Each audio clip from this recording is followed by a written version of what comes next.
USB OTG not working on your Galaxy S26, S26 Plus, or S26 Ultra? You plug in your pen drive, SSD, or hard drive, and nothing shows up? Don't worry, here are the fastest step-by-step fixes to get your USB drive working again in seconds.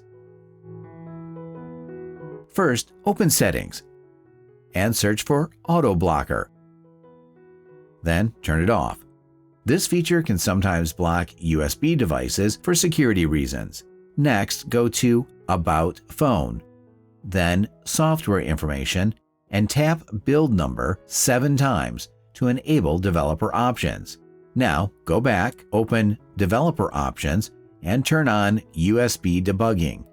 This helps your phone properly detect connected devices. Scroll down a bit more and tap Default USB Configuration, then set it to Transferring Files. After that, unplug your OTG or USB drive and reconnect it. At this point, your USB drive should show up.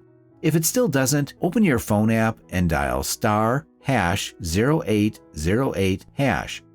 Select MTP, tap OK, and restart your phone. One last quick check. Go to your My Files app. Tap and hold it. Open App Info. Go to Storage and clear the cache. Also, make sure your OTG cable actually works by testing it on another device. That's it. One of these fixes should get your USB drive working again on your Galaxy S26.